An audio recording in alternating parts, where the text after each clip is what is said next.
be chairing the meeting. We're going to be talking about the 15 Now campaign. We have Jess here, who is the organizing director of 15 Now in Seattle. She is also running for the 42nd district, 43rd district in Seattle.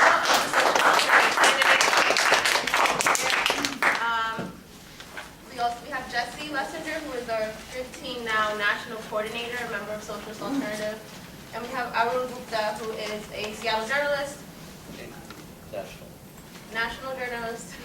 And he will be speaking on his perspective on the fight for 15 Seattle. We'll start with Jess. Okay, hi everybody. I'm really happy to be here today to talk to everybody at the Left Forum about what's happened in Seattle. I know probably everybody's heard the really terrific news that we want a $15 an hour minimum wage in Seattle. That's been announced a number of times this weekend. I'm assuming you all are here because you've heard about that and want to know about the lessons of the fight for 15 in Seattle so that we can apply those to future campaigns for 15, but also for other pressing issues that we on the left care very much about. So what I want to talk about in general is just the strategy and the tactics that we use to build a movement to force the political establishment in Seattle to deliver, and also to disarm businesses that was also trying to pressure the political establishment, and to effectively mitigate their arguments against the $15 an hour minimum wage.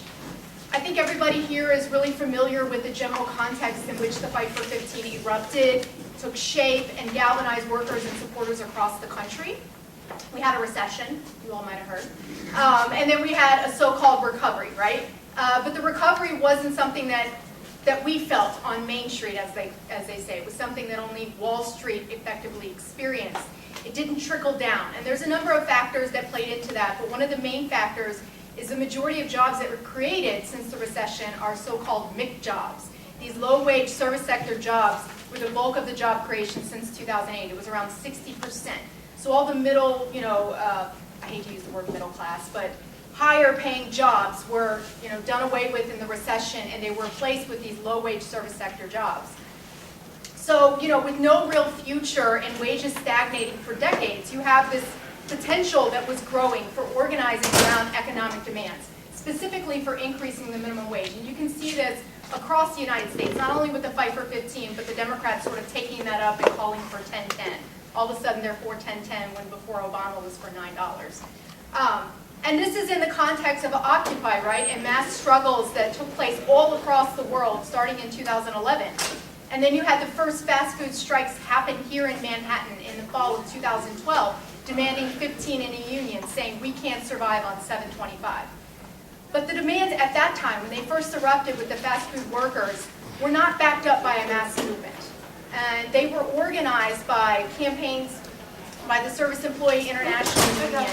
And all over the country, you started to see these campaigns called Fast Food Forward in some areas, Raise Up a certain city's name in another area, or Strike Poverty, as it was called in Seattle.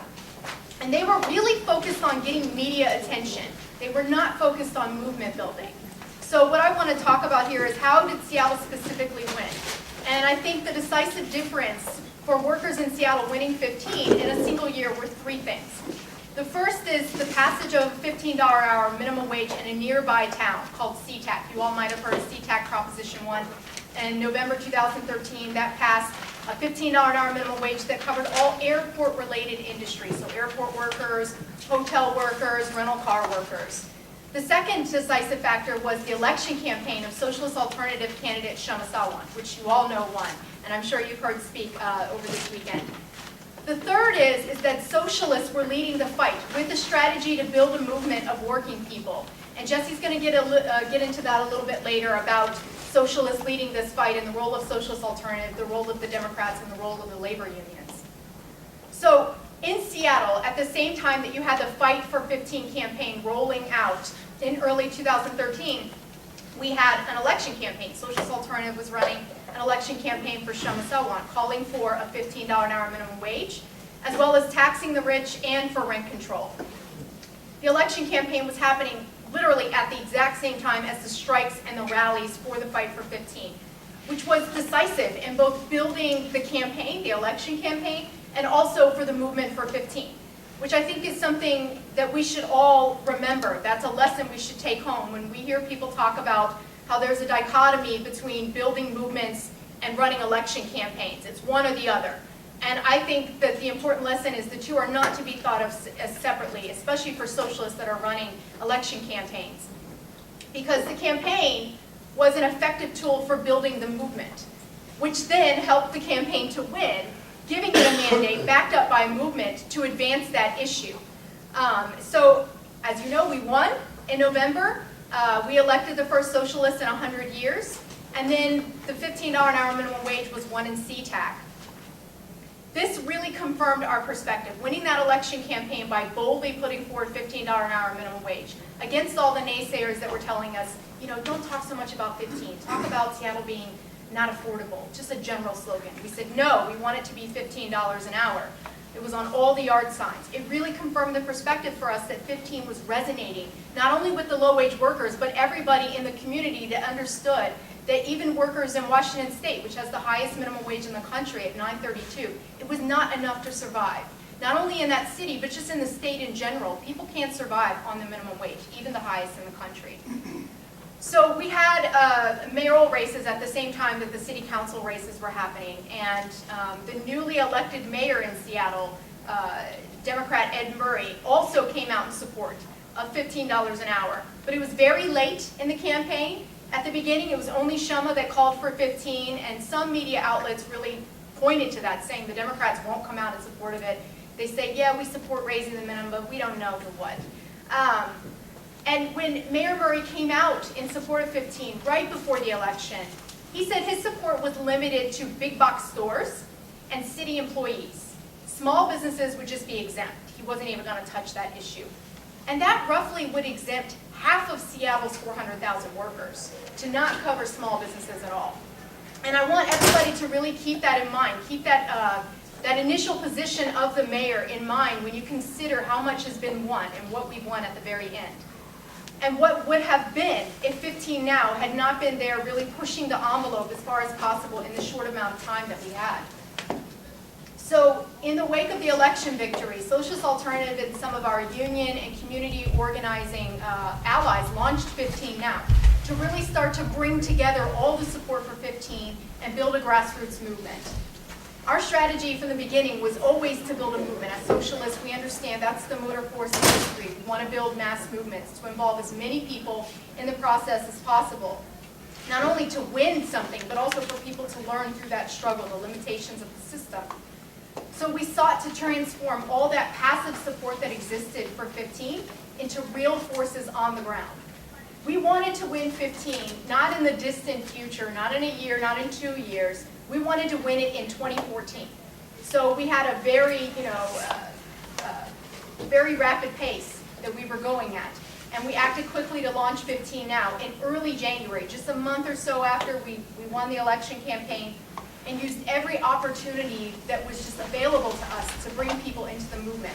And that was just all the ways that everybody in this room can imagine. You know, we had mass rallies, we had marches, we talked to people one-on-one by tabling, but also we organized people into what we called action groups, which were, just in all the different neighborhoods in Seattle, which were effectively autonomous spaces for people to get together, to talk about a strategy for moving forward, and how to engage more people in the fight for 15.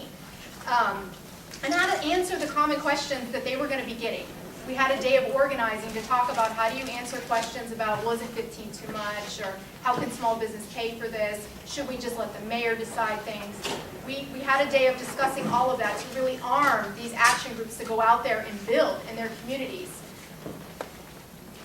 I can tell you, though, that even though there was not thousands of people involved in 15 Now or the fight for 15, we launched all these action groups, and there were a few hundred people that were really actively involved, talking to the community, tabling, going to all the marches and rallies. There weren't the thousands of people that we knew supported. But even that, put that aside, the whole city was abuzz with 15. How many people in here are from Seattle or have been in Washington State or have been in Seattle in the past 6 months? So some of you know what I'm talking about. I mean, the city was completely abuzz. I can't tell you how many times I would just be talking to my partner or somebody at a coffee shop about 15, and a stranger would overhear and just interrupt. Oh, you're talking about 15. I have a question about this. I have a question about that. How do I answer this? I support it, but I have a question about this. And that had never happened to me on any other issue, and I talk about political issues all the time as a socialist, and nobody's ever interrupted me and wanted to talk to me about it. And it just showed the mass consciousness that existed around 15. Everybody had an opinion about it. You know, I would be out there also in my red t-shirt, and I'm going to plug the t-shirts, not just because we want to effectively fundraise for 15 now, but also to let people know that it's a really crucial organizing tool. It's not just an awesome shirt. It's actually a way, when you're out there wearing that shirt, to engage people, because people will go directly up to you and say, I love that shirt. What is that about? And you can talk to them about the fight for 15, about the need to get involved, discussing the need to build movements, and so on. So I encourage everybody to get a t-shirt. But the support for 15 was such, was so high. There were so many people discussing it, thinking about it, that the business establishment, the political establishment, really had to embrace the number 15. They had to accept that 15 was coming. There was a poll that came out in early February showing 68% of likely voters in Seattle supported 15. And let's think about that. This is just likely voters. This isn't the general population. These are people that go and vote. And we know there's a whole bunch of other people that are totally disenfranchised and don't feel like voting is for them. So that doesn't even include those people who we think that the support would be much greater. Still, 68% supported 15 and 15 right away. So the political establishment and businesses had to accept that workers demanded 15 and the community supported that demand. Business decided at that point it's not really worth coming out against 15. They lost that battle in CTAC. They tried that in CTAC, coming out directly against 15, arguing all the same things, it'll destroy the economy.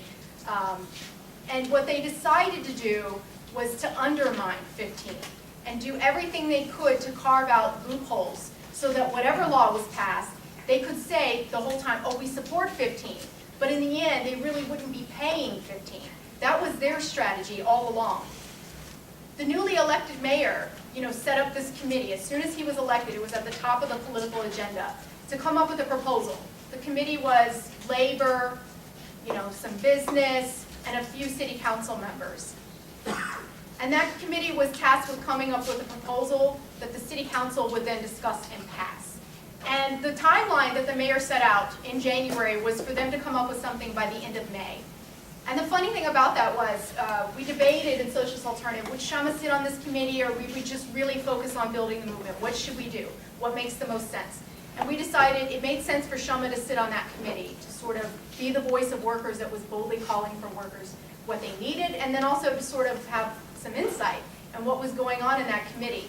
But the funny thing about that is we put a condition on it to the mayor, and we said, she's going to sit on this committee, but she's leaving at the end of April. You guys can keep discussing until the end of May, but she's leaving at the end of April because we need to build a movement and we've got a timeline to get workers 15 by the end of 2014.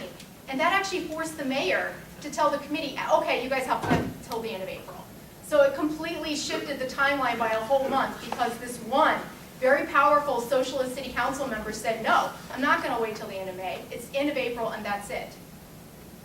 The business side of the committee was very honest from the beginning about what they were doing there. They were honest inside the committee room, which we had, and some insight in, that they were really trying to get ahead of the process. Like I said, they lost in CTAC, so they said, okay, let's see what we can do to insert some loopholes.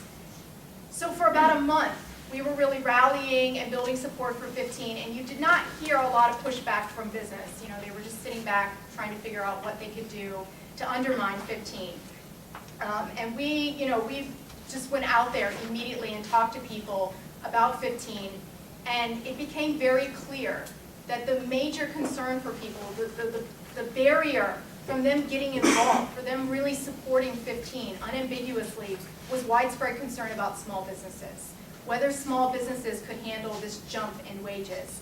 And as soon as February hit, it was obvious that big business was going to exploit this concern and use it as sort of a shield.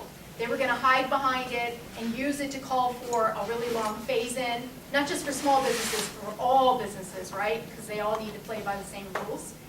They also were calling for training wages or a tip penalty. And for those of you who are unfamiliar with the tip penalty, it's basically allowing tips to count as wages. And most states in the country have a tip penalty. Yeah, the tip minimum wage is $2.13 at the federal level. It's incredibly low. But Washington is actually one of only 7 states that does not have a tip penalty. We won that battle in 1988, and they were trying to bring it back in with the Fight for 15, trying to insert it. So we started to see article after article talking, all the same issues that you hear whenever workers are trying to fight for something, how it's going to destroy the economy, that we have to allow this phase-in. Small businesses are really unique to our city. We've never seen this happen before. Tips are wages. You have to count them. So we needed to take the concerns of the community, not the business owners. We weren't worried about attracting the business owners to us. There's a lot less of them than there are all the people and their workers. So what we wanted to do was really take up the concerns of all the people in the community about small businesses and cut across it. And what we did was, in mid-March, we announced supporting a 3-year phase-in for small businesses. And this immediately removed the ability of small businesses to call 15 now and our new council member uncompromising, extremist, radical, they're isolated in their position, and so on, and really helped to galvanize support for 15 now and also for Shema. So as I said from the beginning, we've always worked to build a movement, to empower people to stand up, demand their rights, putting pressure on elected officials to do what is right. And one of the main tactics that we use to help build the movement, to put the pressure on the elected officials, but also to give workers a backup option, should elected officials, really side with corporations against workers, was to file a ballot measure, to take it out of the hands of the official process and put it to the voters to decide, similar to what occurred in CTAC. But for the ballot measure to really be a credible threat to the city council that would ultimately decide, to the mayor's committee that was debating before the city council took up the proposal, it had to be something that was winnable months down the road, right, in November. It had to be seen by the establishment, but also more importantly by working people as something that could win, something that people could get behind, could campaign for, something that really could withstand all the attacks that we knew were going to come our way, from the capitalist media, from paid ads by big business, all of that. So we filed a ballot measure calling for that 3-year phase-in for small and medium-sized businesses and all nonprofits. But big business, on the other hand, McDonald's, Starbucks, all the big corporations you can think of, would have to pay 15 immediately, January 1st, 2015. And that, the McDonald's workers, the Burger King's workers, the workers that sparked this movement for 15 should not have to wait a single day. These companies can afford to pay right this minute, and it was obvious to the public that they could. We didn't need to convince the public on that issue. So we made a concession to consciousness, and we did that to ensure we would win 15 for all workers. And I want to, remind you again that the mayor's proposal back in September was only to cover those big box stores. It was not to cover, workers and small businesses. They were going to be exempt. There was concern in the activist community with people, inside 15 now, whether or not this was necessary. Should we just wait to see what business is doing? Why are we already putting forward a concession? Should we just keep calling for 15 now? Well, I would just say there really wasn't any need to wait for what business was doing. It was really obvious right away what they were doing. I mean, as socialists, we know what they're doing. We know if we can't see them visibly pressuring city council or pressuring the mayor's committee, they're doing something behind closed doors. That's really where they get their deals done anyway. They formed a group called One Seattle, which we quickly dubbed 1% Seattle, which was a coalition of big and small business groups and nonprofits. And information started to be leaked about this group and also other groups that started to spring up about what they were trying to do. And basically it became very clear that they had been working on this for months. As long as we have been, they have been working on it as well. They worked to get on the mayor's committee so that they could be working from the inside. And they worked to get a majority of their supporters on the mayor's committee, and they were successful in that. There was a large number of them sitting on the mayor's committee arguing for all those loopholes. They also threatened to go to the ballot. They used the same tactic that we did, threatening the official process with taking it out of their hands. And they wanted to pass an initiative that was more agreeable to them. And there was a leaked email that came through a local paper that showed actually the more sinister side of business. And this was helpful in really exposing business to a lot of workers. It showed that restaurant owners were meeting with their employees and telling them that if 15 pass, you're going to lose your job. If 15 passes, people are no longer going to tip you. So the only way for you to keep your job is for you to argue for a tip penalty. Essentially arguing that they need to go out there and argue against their own interests. And they organized those workers into a group called Tips Our Wages. And the funny thing about Tips Our Wages is that we immediately met with those workers and won them over to our side. And they changed their name from Tips Our Wages to 15 plus tips, which we were very happy about. Yeah. So we were very visible in the streets, right? And we had pushed the agenda quite far to the left, really towards the side of workers, and pushed the envelope as far as we could to what was possible. But as we all know, business was there also pressuring for what they wanted. And this is not a surprise to us socialists. We knew this would occur, that this would be a battle between workers and business. And this is why we sought a way to cut across their arguments and win public support for our position. And the signature gathering campaign, or the ballot measure that I talked about, compromising on the issue of small business, but not big business, and really fighting hard against all those loopholes, whether it's a tip penalty or it's training wages, that big business really had no way to defend openly. We did that with that signature gathering campaign. But before we did that, we gathered all the 15 Now supporters that existed in Seattle and across the country at a national conference on April 26th. We had around 500 activists come together from across the country to talk about and debate a strategy to win 15 for all workers in Seattle. And how can we ensure that all workers would actually be covered in the shortest amount of time possible? Some people at that conference were concerned about that 3-year phase-in. They argued we shouldn't have done that. We should not have put that forward. We should just be calling for 15 and 15 now because the rent won't wait.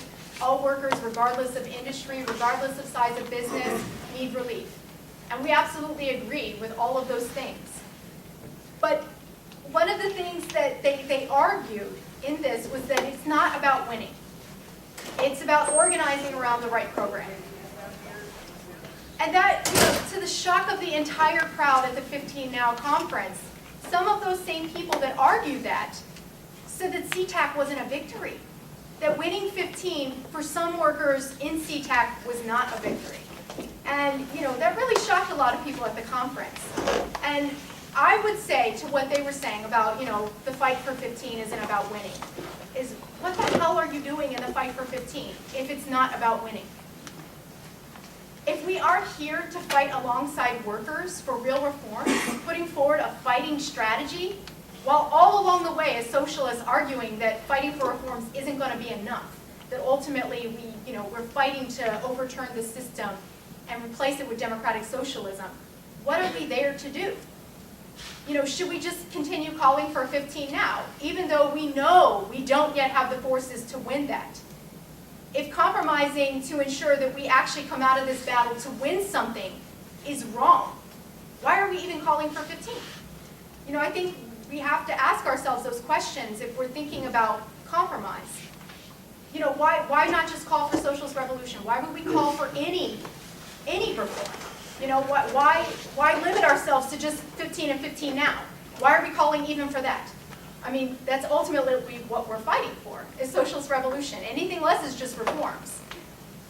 But that does not mean that any compromise, we just accept it willy-nilly, right? That doesn't mean we shouldn't try to fight for as much as we can until the very end. Use all forces available to us. Do everything we can to build that movement. Put as much pressure on it as possible. But what it means is that we accept right now that we're not going to be able to win it all. And that this partial victory, which, I hesitate to call it a partial victory because on the whole, it's actually a huge victory. If you think about it in the context of no real victories anywhere close to this, at least in my lifetime, this isn't just merely defending rights that we've already won. This is actually taking a giant step forward. In the end, our perspective is that it's infinitely better to take that step forward, to win a real gain for workers, to gain that confidence, that inspiration to keep going, with the knowledge that a movement won this. That ultimately it's better to do that than, to stand firm in our initial demand, refusing to budge, knowing that we're not going to be able to win. And ultimately, we won over 15 now, and the conference overwhelmingly voted to move forward with the strategy, to use a credible signature gathering campaign as a measure to pressure the official process, and also as a backup measure should the city council side against workers. And what we heard was that immediately the pressure from the ballot initiative on that process, was immediate. Sharma reported to us that the city council members and the mayor's committee, the whole formal process, really felt pressured to deliver something quickly, but also something that they felt would cut across our ability to move forward with a ballot initiative. And what did they end up delivering? I know some of you are familiar with the details, but on May 1st, on May Day, the mayor announced what was essentially a pretty complicated plan to get all workers to 15. They dubbed it a grand bargain between labor and business. And this was something that labor could live with and would also agree not to push any further on, and something that business at first said they could agree with, but they never really agreed not to push further. Surprise, surprise. And this is something that I think Jesse's going to cover a little bit with his portion of the talk. Our experience with the labor movement and why they really weren't pushing as much as we felt they could have. But in general, the mayor's proposal got all workers to 15, but it really had these long phase-ins, which were just hard to swallow when they first came out. They gave big business, McDonald's, that made $5 billion in profits in 2013 alone. They gave them 3 years to get their workers out of poverty. Starbucks that offers some health care plan, even if their workers can't really afford it. They gave them 4 years to get their workers out of poverty. And then smaller businesses defined as less than 500 employees, which is not a small business, but okay. Less than 500 employees, they gave them 5 to 7 years to get all workers to 15. And ultimately, we call it a 10-year phase-in because, after 7 years, big businesses at a higher tier at that point because inflation had to kick in. They didn't have the cost of living adjustment until the end. So it's 10 years until all workers are actually paid the same minimum wage. So for 3 more years after those 7 years, workers at small businesses are still paid a lower minimum wage than big businesses. So that's why we say it's a 10-year phase-in. But what did this plan do to the movement? We thought that it was possible that once the mayor's plan was put forward, that people would see that our ballot measure, big business immediately to 15, January 1st, 2015, small business get 3 years, but everybody's getting a raise all along the way. Inflation adjustment is happening at the same time during the phase-in, that was superior, and that people would want to fight for that. They would, just be like, to the mayor's proposal and just immediately be drawn to the ballot initiative. But ultimately, 2 factors led us to conclude that we didn't really have the ability to move forward and fight for more. And the first is that labor embraced this plan. And they shouted from the rooftops that we won. It was over. The city council should now just pass the plan as is. Don't touch it. And that announcement in and of itself really demobilized the movement. The second thing is that we began the signature gathering campaign. And by doing that, we really tested the willingness of the wider layers that supported 15 to become actively engaged in the struggle. We really just began that a few weeks ago, but it became quite clear that the involvement really wasn't on the level that was necessary to keep fighting for more, and it was not nearly on the level necessary to actually win at the ballot box. Many people we talked to when we were saying, sign for 15, were saying, well, that's already been done. The mayor passed something on May 1st. They just were not aware of what was happening. And we could talk to them and explain to them the difference, and they would sign. But it was very clear that it wasn't anything that was, wasn't at the same level as feeling like they needed to get immediately involved. And that begged the question to us, once the city council passed something, would we, if they passed this proposal without a bunch of new loopholes, would we be able to go forward with the ballot and win something better? If labor wasn't going to fight for something better, given all the resources that big business had, would moving forward spell defeat for those involved in the movement? We had to ask ourselves those questions. And I think we need to think about that, but I want to end here on just echoing what Shama said last night about what we want. It wasn't our initial demand for 15 and 15 now. There are significant loopholes that big business was able to carve out. But these loopholes at this point represent the current balance of forces in this fight, just the current balance of forces. We have to remember that CTAC, which was the first to pass this, only covered a small section of workers. In the end, it only covered 1,600 workers in a city of around 30,000 people. Just those that worked at the airport. At this point in Seattle, we did not have the power to withstand those loopholes. But we have the power to ensure that all workers get a raise and that all workers are on a pathway to 15, the highest minimum wage in the country. All workers are covered by this. Nobody is exempted. And this is going to be a transfer of wealth from the top to the bottom of around $3 billion over 10 years. And it's not just a one-time transfer. This is going to keep coming. It's a transfer that's going to keep happening, where workers are going to get some of that wealth that they're creating. And that, brothers and sisters, everybody in this room, that is a massive victory. And the lessons, of how we won in Seattle are important for us to learn as we move forward with building 15 now across the country and win even more for workers.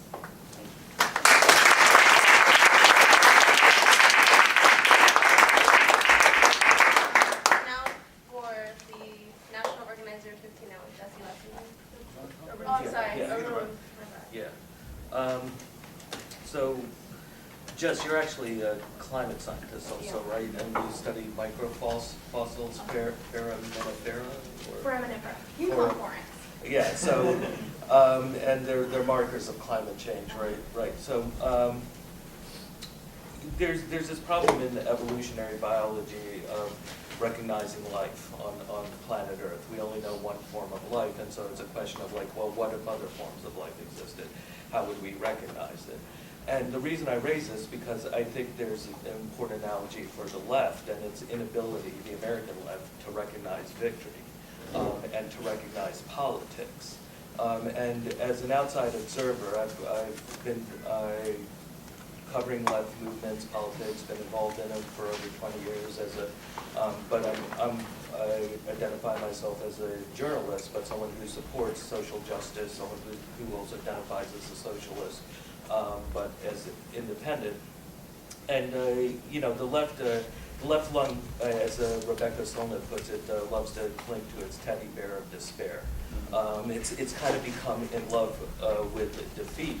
And so, observing what's been going on in Seattle, what I've been really impressed by is just kind of the real world politics and just the strategizing that has really gone on, and the moves and the counter moves at every step of the way that Socialist Alternative at 15 now keeps thinking, okay, they're moving their pieces this way, how do we respond? And it's this constant game of chess, and it's very impressive because the left, as I think those muscles have become so weak that it doesn't know how to do this. Because one of the unfortunate realities, and I think we have to move about beyond this, I mean, I think, the campaign does raise a lot of interesting questions, that we, whether you're a socialist or a scholar or on the left, an activist, that, need to be discussed. But there's also what I've seen a lot of pissing into the tent by other leftists. I've heard these absurd statements, well, it's full of loopholes, this is throwing bones to the working class, this is, even like they're selling out the working class, and this is absurd, it's just like, it will double the minimum wage, and I guess if it passes in April, they're pushing it back also, but a year from now, most low-wage workers are going to be earning $11 an hour. Then in 2016, they'll be earning $13 an hour. That's going to make a dramatic difference, and this is going to improve the material conditions of the low-wage working class. And this is, I think, a very important part of the dialectic in terms of how it is changing the material conditions. It is opening up new possibilities that then we can think of what else can be one. And of course, yes, if you're a socialist or a Marxist, you want to end wage slavery, right? And so, there are people who are like, well, this isn't ending wage slavery. Well, that's just absurd. There's this phenomenon on the left that nothing can change until everything changes. And all it does is lead you into just despair and defeatism. So, in terms of I think what's interesting is the long-term historical trajectory, or longer term. What we've seen over the last 15 years or so, that two of the most important ruptures have come out of the anarchist left. First with the global justice movement, and then with the Occupy Wall Street movement. Those were very much like anarchists, even to the point of anarchic projects. And unfortunately, we have an actually existing anarchist left that tends to, not all of them, but it tends to eschew organization, strategy, leadership, and discipline. And I think when we look at why this campaign was successful, it's because all four of those components were there. That there was a real organization, there was real strategy, there was real leadership, and there was discipline. For when I've sat down and talked with Shama and some of the other leaders of a socialist alternative, and one of the things that to me was interesting, Shama ran in 2012 for the State House, and she got, I believe, 29% of the vote, and she ran against the House Speaker that Jess is now running against, Frank Chobb. He's the guy who helped push through the $8.7 billion subsidy to Boeing. So he's now vulnerable. But part of her platform back then was $15 an hour. And this actually preceded the fast food strikes. Like, a lot of people think like, oh, that, Shama and Socialist Alternative are just jumping on the fast food strikes. That's well, actually, no, that's not true. That $15 an hour demand was public by Socialist Alternative before the first SEIU-led action. It's hard to really call it a strike. I wrote a long piece, just aside, in these times, really critiquing what's going on with the SEIU campaign in last November, and it's more march on the media than it is an actual organizing campaign. But nonetheless, that did raise the issue of $15 an hour minimum wage. There are two demands, $15 an hour and the union. So there was actually, that demand was there first, but then over the course, after she didn't win that election, but then over the course of the rest of 2012 and 2013, when the decision was made that she was going to run for the city council seat, she and some of the other leaders I talked to explained to me that they ended up really honing in on the $15 an hour. And I think that is very important, that kind of strategic flexibility, recognizing like here is one issue, because the way the left tends to approach politics is the laundry list, right? That we have to have, here's these 37 demands, and if you're not speaking every demand at every instant, then somehow you're selling out part of the oppressed peoples. Whereas on the other hand, it's just like, well, are you actually trying to accomplish something?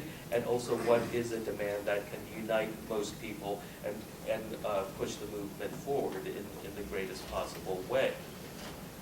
And so, it's what I think has gone on, is a historic victory. Even the Fox News station in Seattle called it a historic victory. And if Fox News, I mean, though I think though they're saying it's historic the way the Tsar and his ministers probably thought it was historic when they were on the receiving end of the firing line, right? They're coming at it from a different perspective. Than the rest of us are. There are obviously limits to it in terms of all these various loopholes. There's problems with the enforcement. They're trying to slip through franchisees. They're trying to slip in a training wage, which would disproportionately affect people of color and youth. So there are all these problems with it, but nonetheless, this is a significant achievement, and it is also having a ripple effect across the country. There was a candidate who decided to run for city council in Portland, who was independent, but he was backed by socialist alternative Nicholas Caleb. He got 17% of the vote, and he's running against a corporate Democrat, but that corporate Democrat ended up endorsing $15 an hour now. Or at least $15 an hour, I don't know about now. Now in Chicago, there's this, all these socialist groupings are coming together. Solidarity, ISO, Independent Socialist, Socialist Alternative behind this candidate, Jorge Mujica.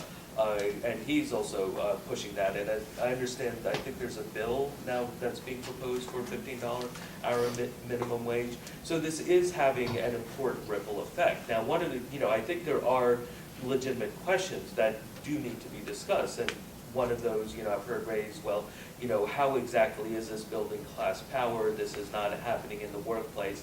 That's what made this campaign so interesting, that it is not the usual left strategy of going within union movements, or trying to build independent organization, say the way the Wobblies have done, or trying to build a minority unionism and reform caucuses, that the way Solidarity has done, or what the ISO has been doing their good work within the teachers movement. But at the same time, I think, that is something that needs to be discussed and debated. We can't reduce class to the workplace. I think that is a fundamental mistake that the left does make. That what we've forgotten is that class is very much about a dense culture and lived experience. It's about a whole social space, about networks and institutions and activities. And part of the thing, I think it's important to understand about this whole struggle in Seattle, that there were very important factors within Seattle that made this all possible, and the election of Shama possible.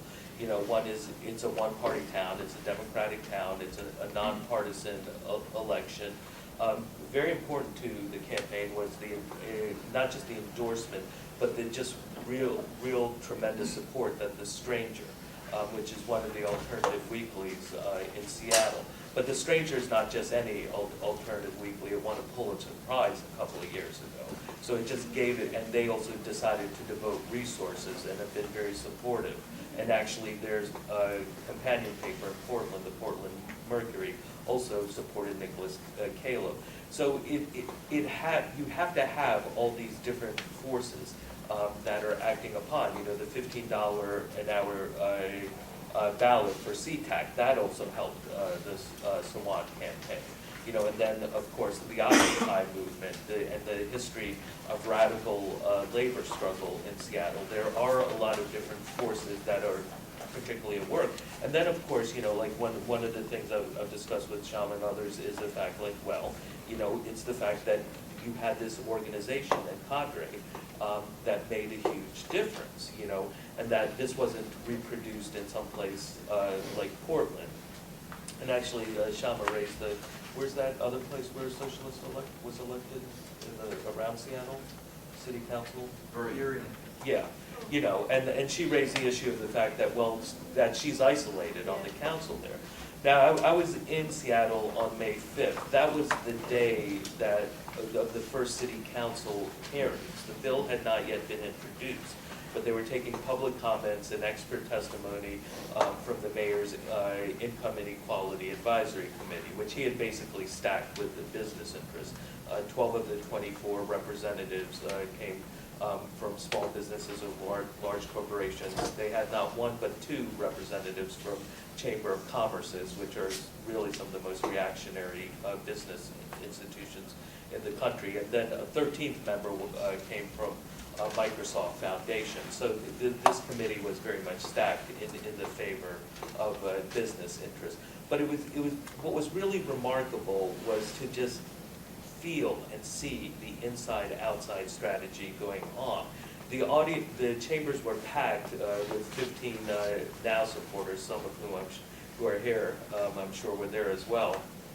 And and many were wearing the red shirts.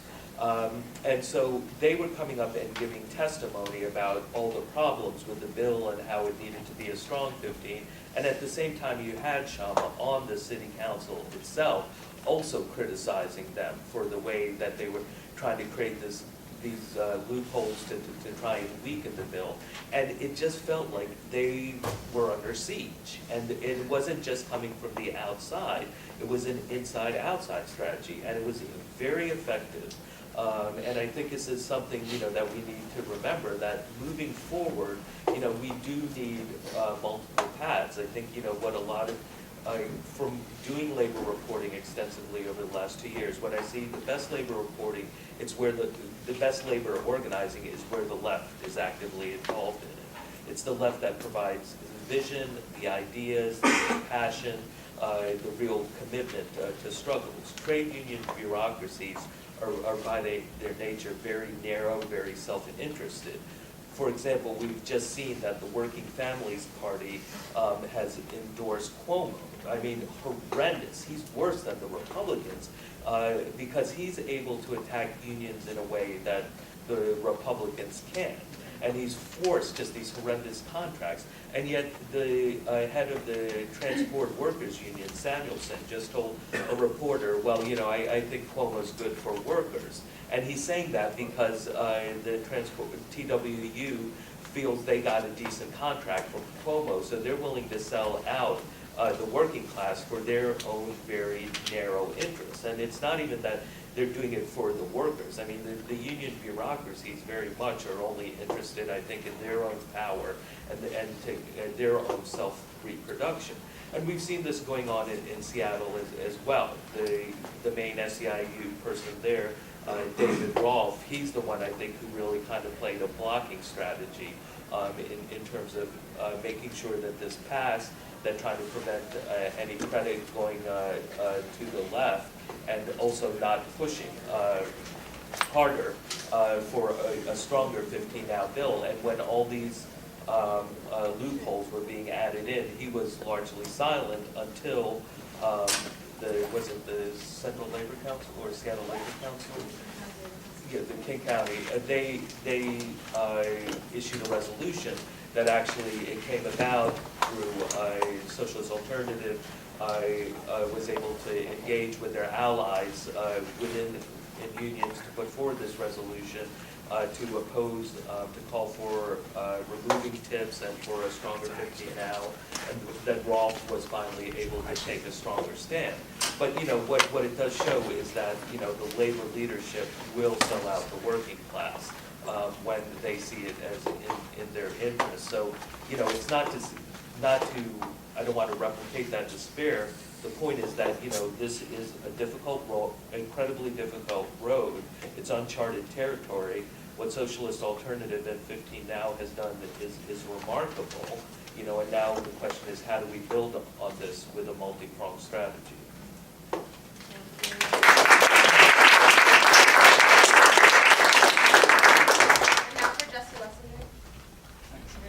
going to stand up actually just so I can see everybody in the back as well. A year ago, Socialist Alternative was, we were running 3 campaigns actually for City Council and debating what the main slogans that we would put at the forefront of these campaigns would be. And I had the pleasure of working on the Time War campaign in Minneapolis, where we decided actually to put forward housing justice and fighting the foreclosures because of the Occupy Homes movement that we had participated in, as a way of demonstrating that the power the working people have to fight back, to fight against the 1%, and that became the campaign's political edge. But in Seattle, we were debating, should we did raise 15 the year before, but should we continue to make this the primary focus? The fast food workers have come out, raised also 15. And we decided, yes, this would be the, really the best way to give a concrete expression to the tremendous anger and frustration developing in U.S. society around inequality that we saw pour out into the streets in the Occupy movement almost 3 years ago. Little did we know, though, at the time that we would be sitting here today saying that tomorrow the Seattle City Council will vote a bill into law raising the minimum wage for workers in Seattle to $15, a tremendous historic victory for working people, not just for Seattle, but all around the country and the world. And one of the key lessons, I think, that we want to communicate from that was that it was the movement built from below that got that that got that victory. Because of course, one of the reasons why the city council and the mayor wanted to avoid going to the ballot is because if they go to the ballot, they don't get credit for it. They didn't like it, but once they were forced onto accepting 15, of course, they wanted credit for that. And they want to claim that they're the ones that brought 15. And we have to be very clear, it was the movement. It was the Occupy movement, the fast food workers, the socialists, and all the activists in 15 now, the people that joined the campaign, the movement that brought 15 to the table. And in fact, what the mayor did, and the Democratic Party did, is they brought big business to the table to water it down. That was their role. And now the mayor said that raising the minimum wage was his childhood dream.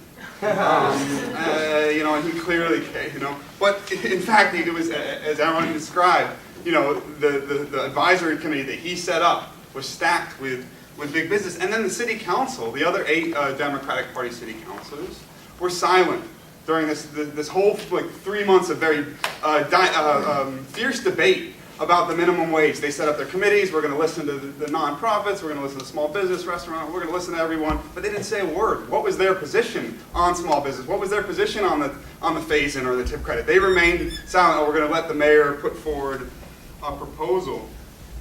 And the unions, which meant, we've got we got a whole list of endorsements from a number of unions locally. We got donations.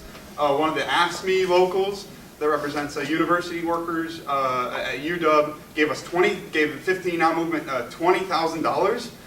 That was the biggest donation, but we got other donations, so we got labor support. But we didn't really have support from the key unions at SEIU, UFCW, the Teamsters, the Central Labor Council. We didn't have support for our strategy. And their strategy was, we want to work with the mayor, we think we can get a deal, we're going to work with the advisory committee to get to 15. And they were also silent, even though we argued, we joined in 15 Now, Socialist Alternative was part of a wider labor coalition called 15 for Seattle. We argued that we need to, they said they were against the tip credit and the long phase-in and so on, but they wouldn't publicly come out and campaign for it.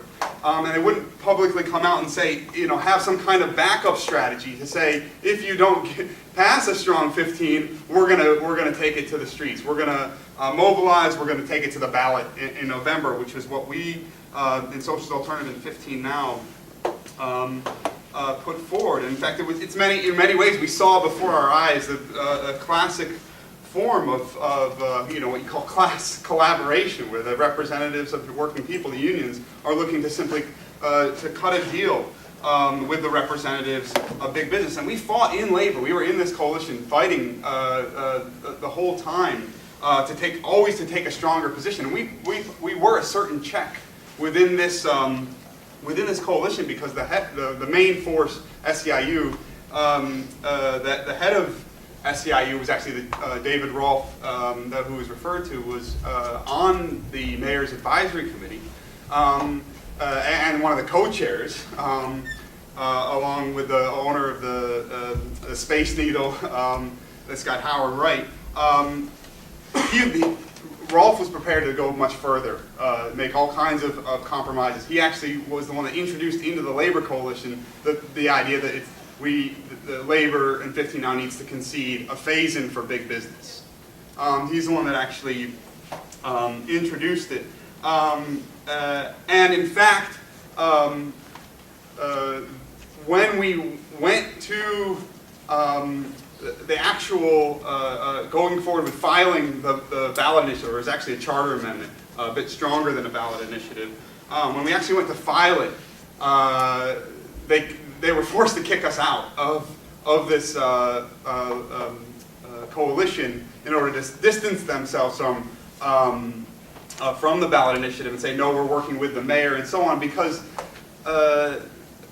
their fear, what their excuse was, is that if we talk about a ballot initiative, then we're going to have to fight big business. It was rumored that there was a war chest building of $30 million, including Koch brothers money, to counter our ballot initiative. And they didn't want a clash.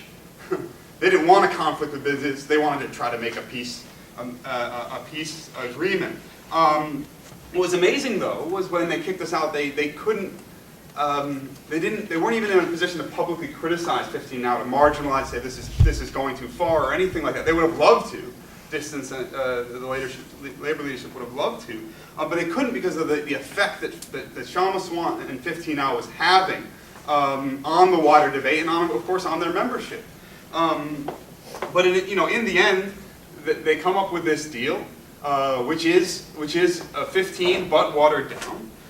This peace agreement that when it goes to the city council and it's presented by the advisory committee, the representatives of labor say, this is it's not, this is a compromise. It was hard negotiations. It's not everything that we want.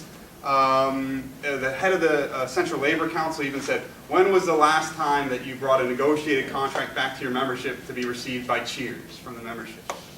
I mean, it's like, no, that's exactly what we want to do. We want to bring something to working people that they can get behind and fight for. And they say, look, this is the best we can get, let's just pass it, right? What did big business do? From immediately, they broke the truce. Immediately said, well, actually, we don't really like it. In fact, we want training wages. We want to chip away. And this is what we said from the beginning. As soon as whatever goes to the city council from the mayor's advisory committee, immediately big business is going to put pressure on the city council to water it down further. What is our strategy? To put pressure from below, from the left, from working people, to push it back in our direction. That was the key thing that we were battling within labor the whole time. And of course, when this truce finally breaks down, of course, the labor leaderships are they're like, well, what do we do now? We actually got to talk again with 15 for Seattle. One of them even said, well, maybe we should reconsider our position on the ballot initiative. I don't think that they plan to do that, but in fact, when we put forward the resolution in the Central Labor Council to take a stronger stance on it, the head of the Labor Council, who had just said, this is the best thing that we can negotiate, we just got to pass it, and this is the agreement with bigness, said, actually, we were wrong in Socialist Alternative and Shama-Swant were right. It was incredible, actually, the impact that I think that we had on labor. Now, in the end, we're not strong enough, we don't have the type of influence to push them into a real fighting position to fight for more, which Jess explained. That's why our movement's not quite strong enough to fight for a stronger 15. But I think the deal that we have, it's still, even though it has the loopholes and the marks of big business, it still is absolutely a victory. It shows that one of the main messages is that when we organize, we can win.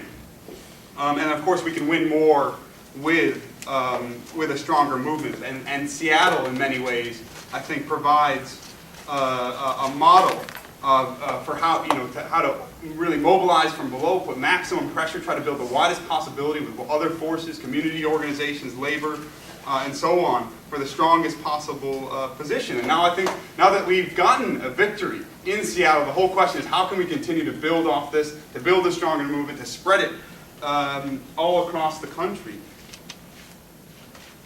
And this wider movement, which I think we we can see clearly has its roots in the crisis of capitalism, the growing frustration, economic disparity that we see, the anger at the whole political establishment that was expressed in the Occupy movement, the fast food workers. I think one thing that we have to absolutely say is that even though it's a minority of fast food workers, what they're doing, going on strike and risking their jobs, is absolutely courageous and tremendous, and we have to applaud them for taking this kind of risk to build the movement, to show other workers that it's possible to fight back and resist. And of course, it has been growing. I mean, they keep it started with New York, and then there were 7 cities, and then there were 50 cities, and 100, and now 150 cities, and global was on May 15th, global actions in 30 countries around the world. And even though it's not really a mass strike, even though in many ways you could say it's organized from a bit top down, McDonald's says it's just a rent-a-mob. There's, of course we see that a lot, there is a lot of SEIU staff, but also workers that are responding to this. Even though it's not a full-blown strike, the fact that they just called it a global strike, labor, when was the last time we saw labor putting forward this idea? And this is clearly the effect of the Occupy movement, the wider global struggles, upheavals, and revolutions that have been taking place all around the world. I think the key question is what's next? Where is this gonna go? And I don't rule out that in some case, we could see the development of further strike action of workers trying to get organized in the unions. But I think that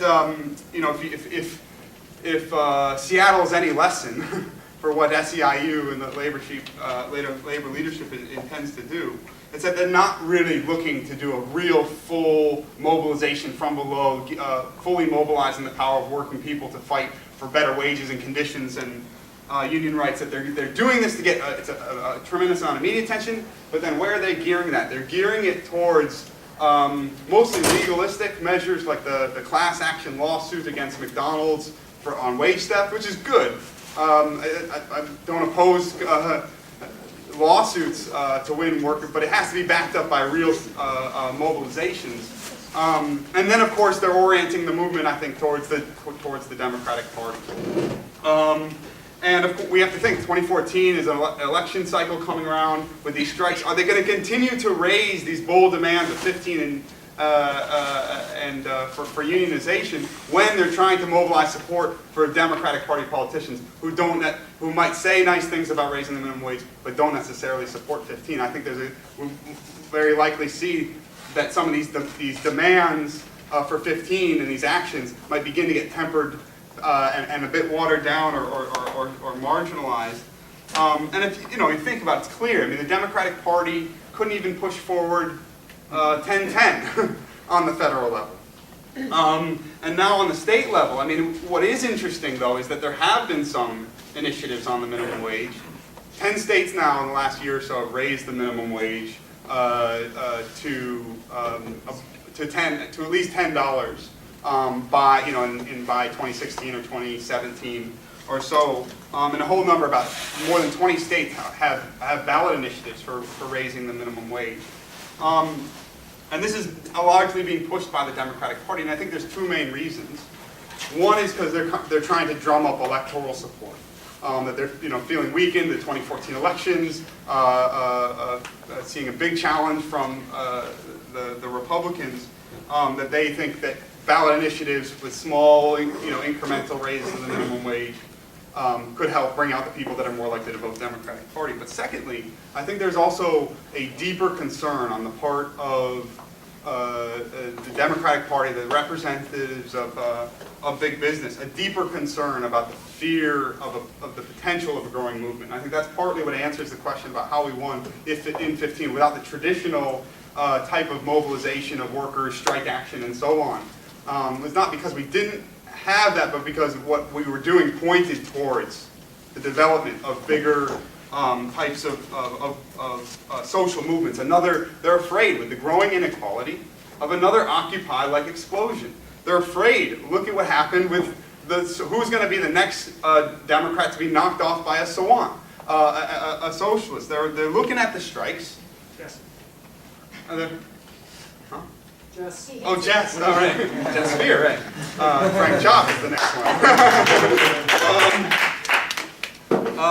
They're looking at the strikes, and while McDonald's says all these strikes are nothing but, well, there was a memo that said it's possible they will be adversely affected by the strike action. There is a concern, and they also saw what we did with 15 Now and this campaign in pulling labor, having an effect, having influence on labor that getting behind a more fighting strategy is something that it deeply concerns them, and I think they're attempting to cut across this with some of these token ballot initiatives. But this is the ripple effect, the tremendous effect of our movement. In California, the state Senate just passed a bill to raise the minimum wage to $13 an hour. Well, I don't know a lot about it. From what I hear, it seems unlikely to be signed into law by the governor, but it shows the effect that this wider movement is happening. And in Chicago, a group of aldermen, it's about 10 or 12 of them, are introducing a bill for 15, while the mayor has also set up an advisory committee to investigate raising the minimum wage. Now, it's a minority on the Chicago City Council. It's unlikely, I think, to be a real strong 15 or to win a majority on the City Council. But I think it does point to the potential. And also, if we look at the situation in Chicago, just imagine if, for example, the Chicago Teachers Union, which has been battling the mayor, what if they began to mobilize around? What if they ran their own candidate, challenged the mayor, of course made the crucial links between the questions of education and the questions of poverty, raising the $15 an hour minimum wage demand that they could get tremendous support broadly, but also from many of the parents as well.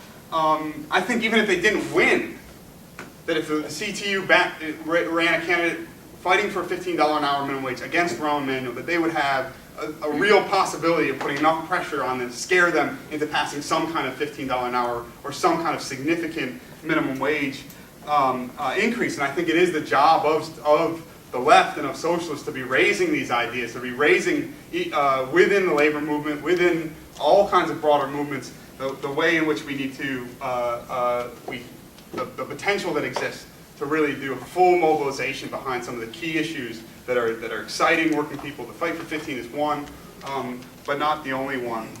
And I think the main message, is that when we organize, we can win. We want to spread 15 now all across the country. We've begun to set up chapters, and we want to invite anyone that wants to get involved, to start up, to join or start up a 15 now chapter. It's open, and yes, it was initiated by Socialist Alternative, but unlike some of the Fight for 15s run by SEIU,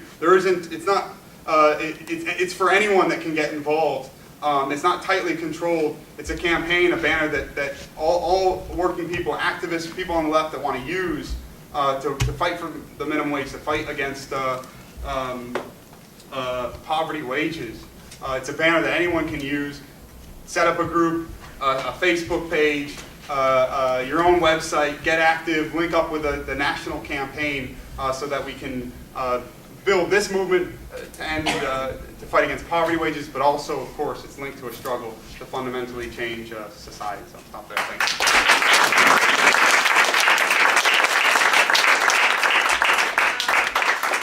I'm gonna take staff, a couple people at a time, and then the panel will respond, and then we'll do that over again. So anyone want to come in, just raise your hand. I'll put them down. Well, I live in Texas, and in Texas, unions are zero because there is no collective bargaining. I think 25, 26 of the states, by law, they basically ban the purpose of unions, which is collective bargaining. And so that's why I look with a lot of interest at other forms of organizing and winning. I wouldn't say concessions, winning battles,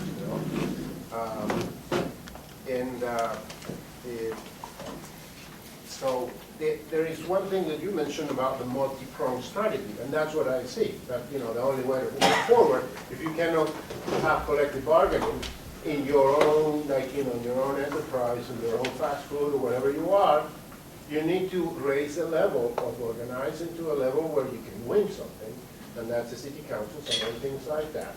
And so, aside from the minimum wage, what other areas are you guys thinking of that you can build these kinds of movements? Because winning more than half of the states in this country, in more than half of the states of this country, it doesn't make any sense for a worker to be part of a union, because the union cannot bargain collectively for their rights. And that's a fact. So unless the laws are changed, these guys are disenfranchised. Yeah, I just wanted to raise a couple of thoughts. I just want to start by saying that, yes, of course, Marxists support raises to the minimum wage, just like we support any sort of, reform under capitalism that's going to benefit the working class.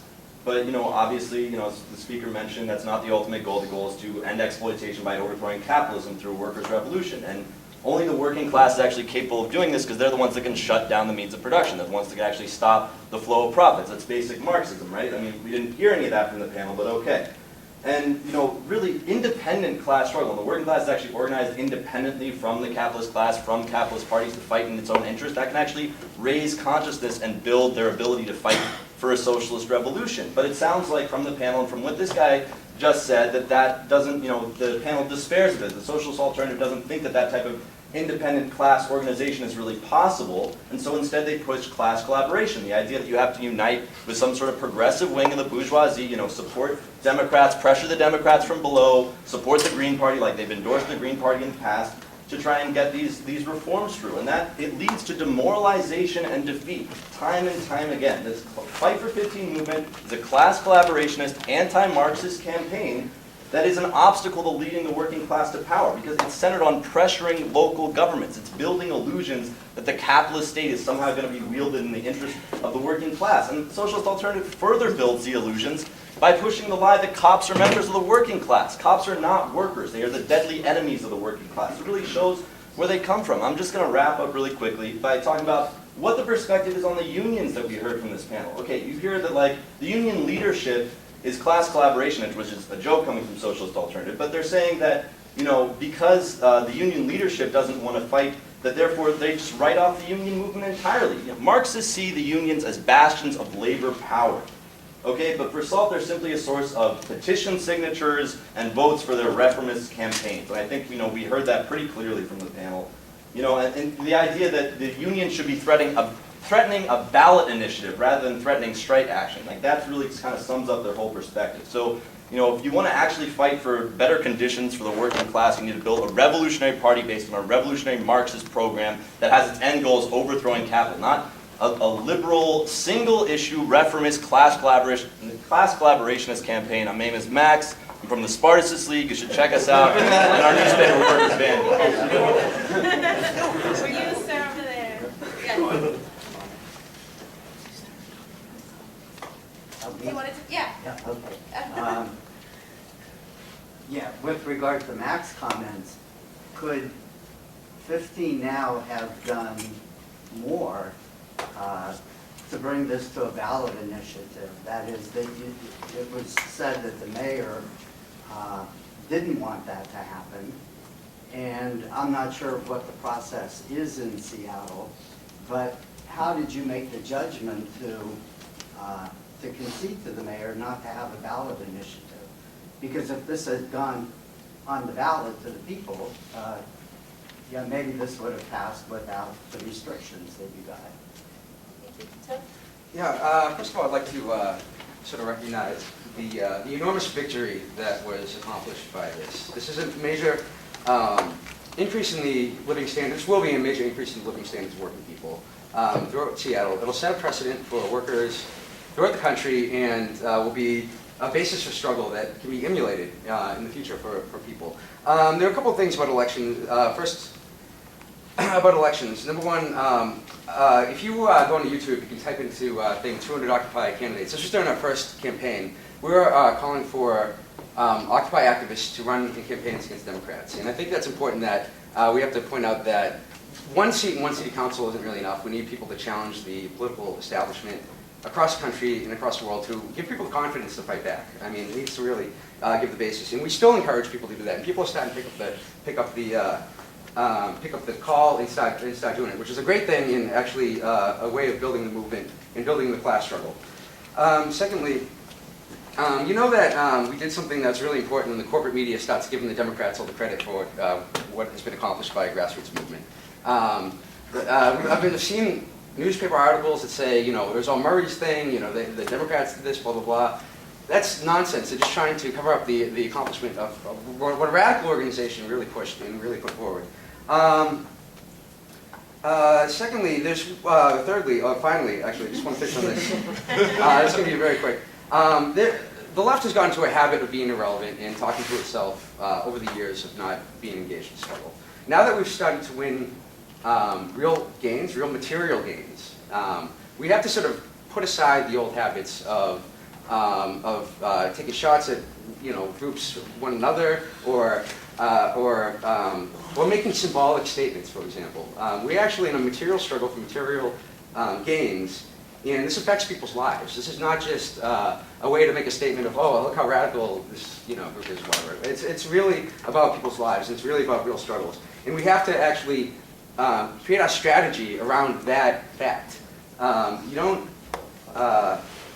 It's not just about showing everybody what we stand for and what that. It's really about what we can win for the working class and what kind of organization we can create to really change the world and really change society in the interest of working people, which means the workers' organization, which is sort of like what 15 Now is establishing, and laying the basis for future struggles, which is really what we can do right now to create a real socialist world in the future. So, thanks. I just wanted to sort of step back and try and think about what the fight for 15 and fight against low wages could look like as a historical phenomenon. I mean, I think there's always limits to drawing comparisons, and I think we have a tremendous amount to be proud of, and it is I think a really historic victory in Seattle. But with that said, I think we looked at events like the struggle for the 8-hour day. And I think which took on a higher, international scale than 15 has, but I think it points in a similar direction. In a period, especially where the unions, at that stage in early U.S. And working class history had not fully formed, were not legally recognized, etc., where it was necessary what a class struggle approach meant trying to organize tens of millions of unorganized workers around common slogans, around a common idea, around a common vision. And the 8-hour day had a powerful effect, not just in the US, but of course it spread as an international movement, as a basic class demand that captured the imagination. It meant, it wasn't a call for revolution, but it meant a dramatic step forward in the conditions of working class people who were at that stage, working 12, 14, sometimes 16-hour days, 18-hour days and more.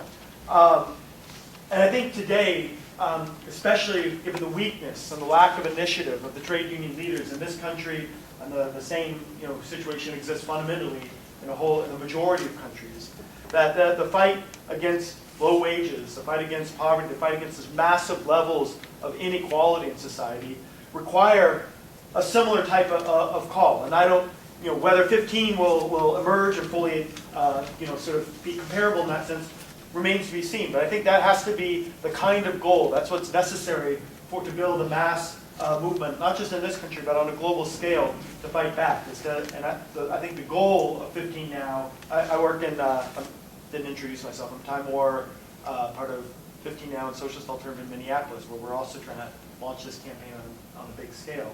But I think the goal that we have for this is to try and use it as a galvanizing demand to bring wider layers of working class people to struggle, to push the envelope inside the unions, to try and push them to adopt a more fighting, serious demand. And I know I was just having a conversation with the brother here about trying to bring the fight for the minimum wage global, but I think it has a similar potential given the situation worldwide. I was going to make, from Minneapolis this year, the final point is 1934 Teamster strike anniversary, and so we're going to be involved in a lot of local celebrations around that. But I think it's a similar, from the point of view of socialists, it's a similar thing. How do we build mass support for socialist ideas?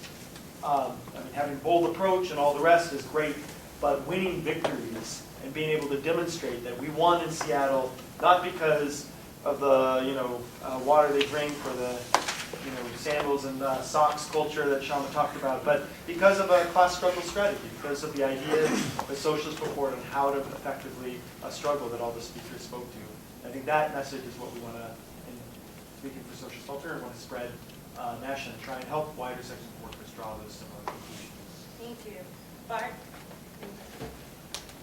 My name is Bart. I'm an activist from Belgium and Europe, and I had the honor and privilege to be in Seattle over the last year and be able to assist Socialist Alternative and 15 Now in the great campaigns that they've been having. And I think that the 15 Now campaign, as Arun said as well in the lead-off, has in fact shown what difference it makes when you have a real strategy to win. And I think it has really made a difference, to have a grassroots movement with a political leadership that could, push the situation as far as possible. And I think it is, in a way, a bit unfortunate that we're not able to, to create bigger victories than what has happened today in Seattle. But on the other hand, I think it is also quite significant to see such a major increase in the minimum wage without 1 hour strike taking place by the workers. And it is true, that a ballot initiative is not the classic way that the working class defends its interest. In some conditions, ballot initiatives can be used to, express public opinion and to try, and bring the movement forward. But in general, it's of course, using the social weight of the working class that can, really create the conditions for the workers, to be able to defend their interests.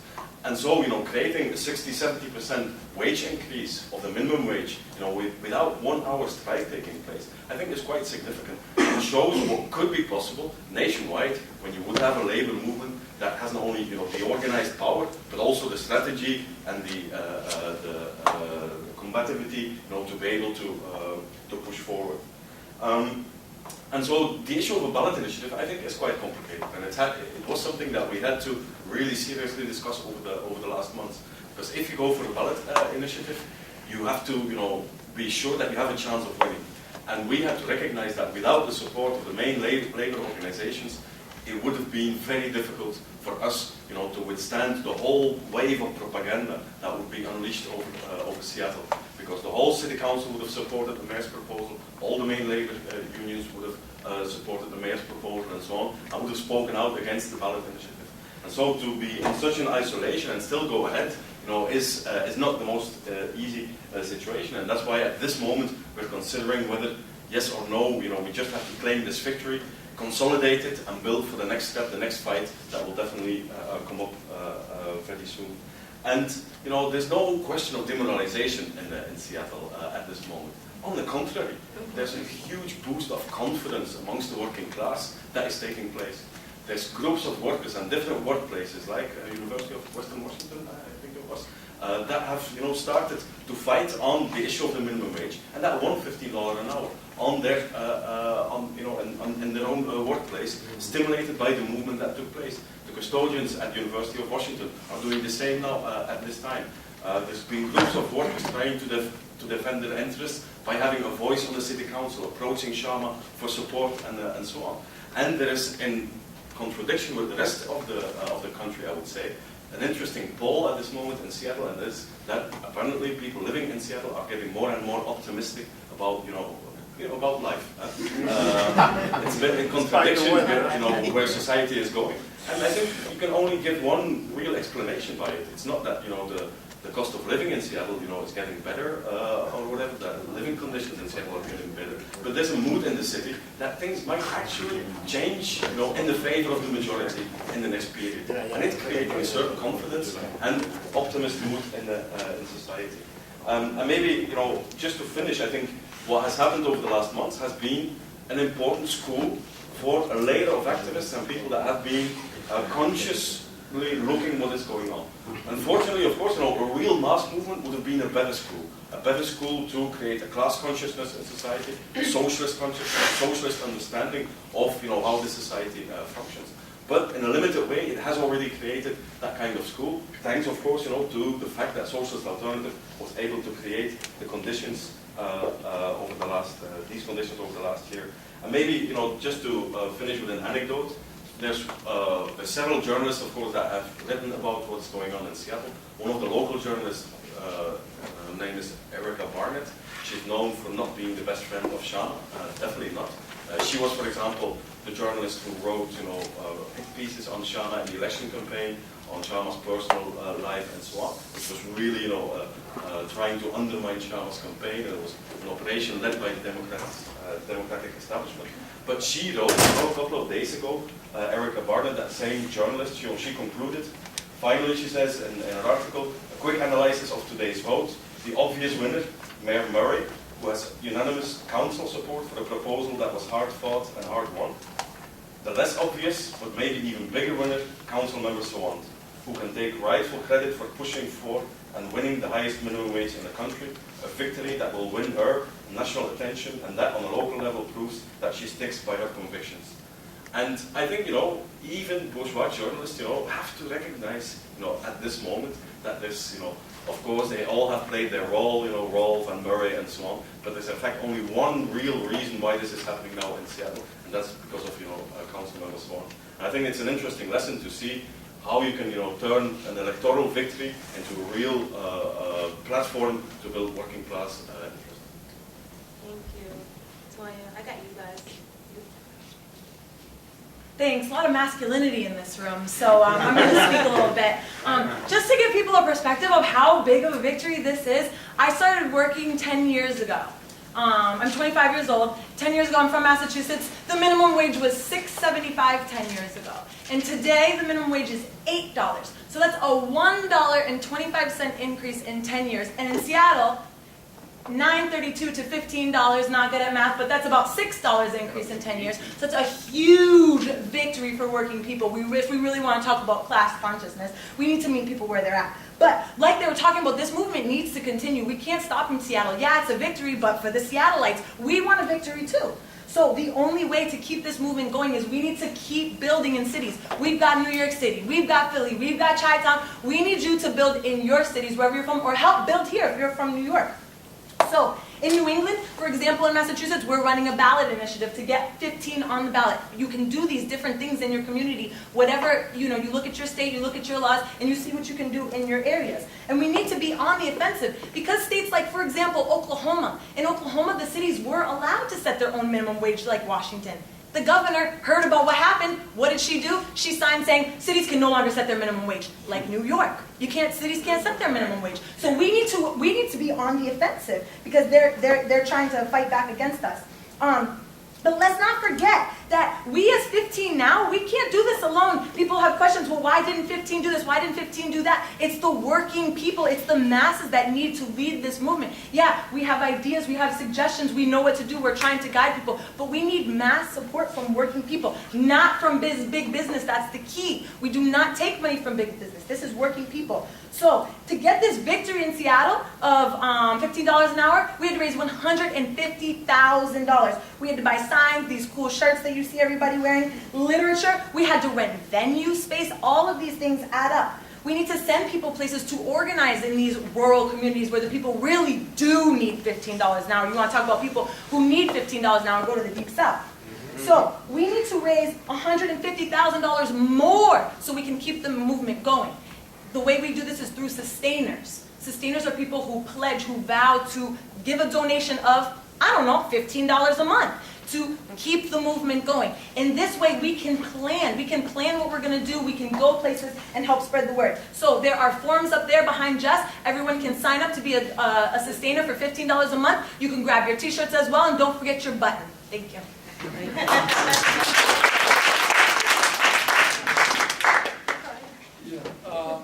I want to echo some of the statements that the brother here made regarding the fight around the 8-hour workday and how significant it was for the working class worldwide.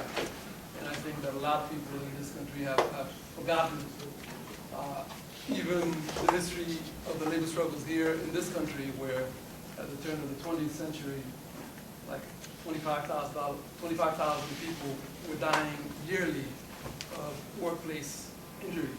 This is here in America, where the workday was like 14 hours or more, and fathers, workers, and children were all working. So we've come a long way, and we kind of like forgotten how we've gotten to this point. And lately there's been such a massive pushback from capitalism to squeeze the working class worldwide. And it's from this worldwide perspective and the impact that the minimum wage has worldwide, where if you look at places like Haiti or Bangladesh, the minimum wage is also less than half a living wage. So I think part of the pushback needs to be in a fight for setting worldwide minimum wages at least a living level, and not to stop there. Otherwise, that becomes just a reformist goal. That just becomes a starting point in struggle. And then on the second point, I think that, and I'm going to echo a statement from an independent workers union movement in Haiti that the group that I belong to is in solidarity with, and that would be Bataourie in Haiti.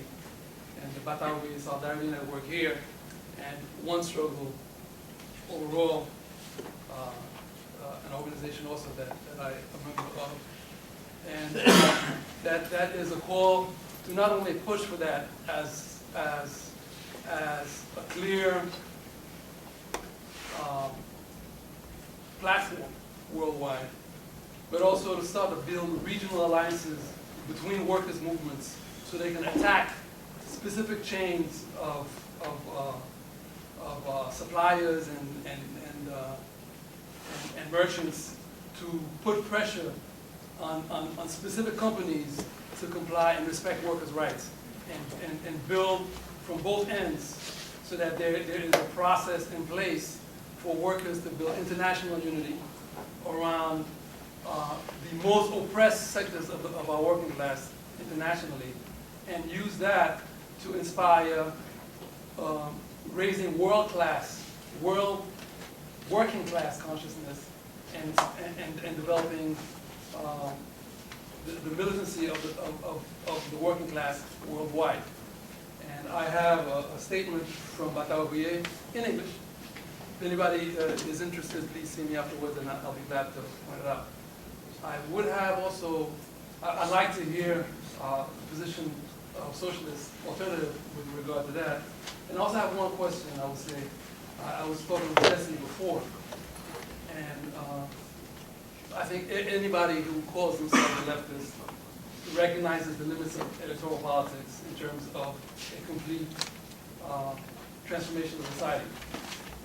What is the view of socialist alternative in overcoming the limits of electoral politics, and what's your strategy for it? Do you guys want to take some time and answer them, or should I keep going? Okay. To let people talk and then we can All decide. right, I had you, did you want to get in? Yeah, sure. And I have you me down, too. and I have you down already. So I actually have a question, if that's okay. So obviously, you know, in recent years, a lot of different groups are looking for alternatives to the traditional collective bargaining methods. So just to like list a few examples, there's like Our Walmart, the Coalition of Immokalee Workers, and here in New York, Brand Workers.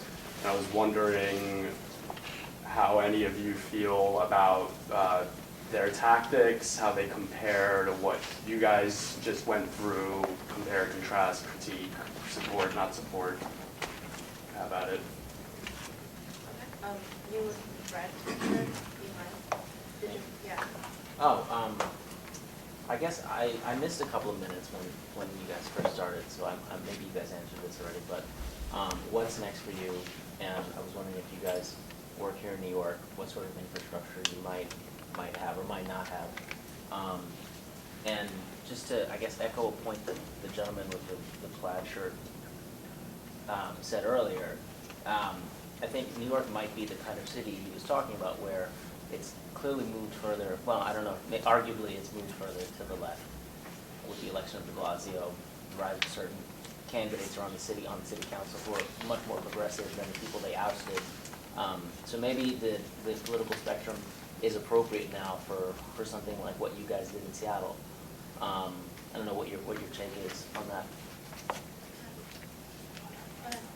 Yeah, hi, I'm John with the Spartacus League, the Trotskyist organization.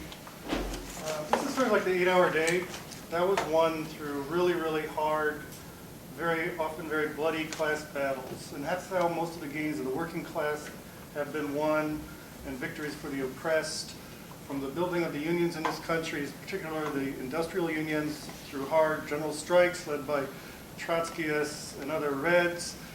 That's how all the, the gains that have been achieved have been won, is through hard class struggle. So if you're talking about the trade unions and the problems of the trade unions, it's not about getting them mobilized around ballot initiatives. If you're going to talk about changing the labor movement, it is going to be through hard class struggle, breaking the working class from the Democratic Party, building a new leadership which fights in the direction of workers' revolution. And that's what real Trotskyists and real Marxists fight for, is to link up any struggle for demands with a struggle that leads in the direction of international workers' revolution. And the problem is here, the Socialist Alternative is a reformist organization. They call themselves socialist, but really, their maximum goal is democratic socialism, which is really a pledge of ultimately administering and trying to reform capitalism as a maximum goal. Their co-thinkers in Britain in the 1980s ran Liverpool. They won majority of the city council in Liverpool, and they ended up carrying out budget cuts and layoffs and betraying the workers. So the idea of running Chicago Trade Union, Teachers Union, running for mayor to be able to administer capitalism in Chicago, that's just revival of what used to be called sewer socialism. So which way forward? Really, to change things in this country, it's not the road of reviving, the Socialist Party of 1905 as your maximum goal, but of building a Leninist Trotskyist party based on the class struggle and the working class, which fights for all the oppressed, including against imperialism, for black liberation, for women's liberation, in defense of immigrants, all these things which are not going to be covered by just democratic, local, or class collaborationist campaigns, which are just ultimately are to reform capitalism. Yep, agree. Yeah, my question is in regards, because it's been acknowledged that there have been loophole complications, I guess, regarding training to minorities and our whites having a disability. So still, I guess I got to hear more of what's being done to coach those out all together in Seattle. So it's really full-fledged, $15 an hour. And then also, in states like what got brought up about Oklahoma, where there's this moratorium about being able to use the minimum wage anywhere in the state. What kind of plans do you have in those kinds of states where it seems completely insurmountable? There's no way. How do you plan to work in states like, say, Oklahoma, Kansas, Texas, where it seems like there's no possibility? You have any thoughts on what you're going to do in those states to get things propelled and extended in those regions? And then, like I also asked about the loopholes, really getting those closed once and for all. So it's unilaterally $15 in all aspects. Thank you. I'm Frank Go from New York, and I'm a Socialist Alternative. I'm with me now. I want to thank Arun, Gupta for his comments. I've been reading your articles for a while, and I appreciate that, your take on our campaign. I'm also very impressed that you can speak with no notes. I think that it's, what we've been trying to see is the continuation of the struggle.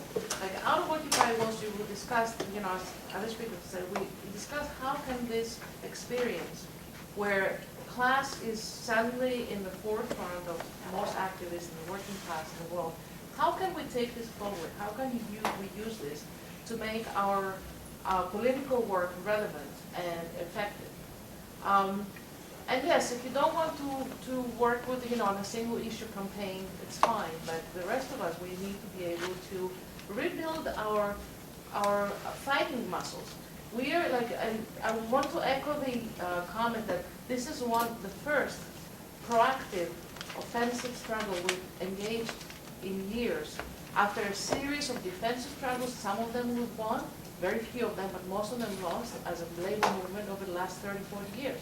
And this is the first proactive step to win something we didn't have before. And this is how we're gonna rebuild our fighting muscles as a movement, because we need to do that. And we can't automatically go from where we were to, to winning a marathon, but how do we start?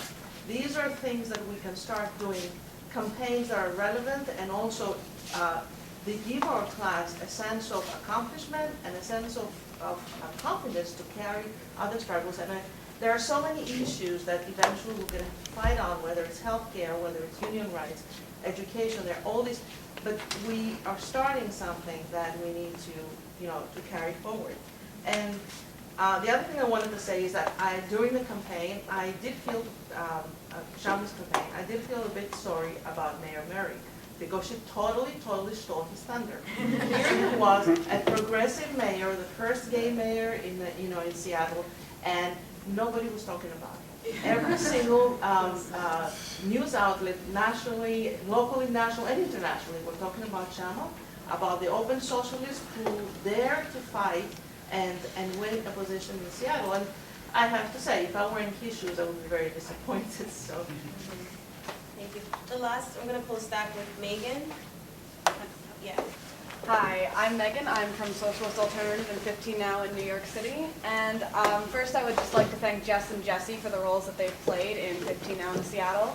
I'm sure regardless of where we are and what group we're affiliated with, we've seen the impact that this has had on the left in the United States. Everyone like flipping out, oh my God, Shama Sawant got elected, there's a socialist in city council. There have been memes, there have been stuff all over the internet, and we've all seen this. So we felt this effect nationally. We've seen Socialist Alternative basically double in size since January.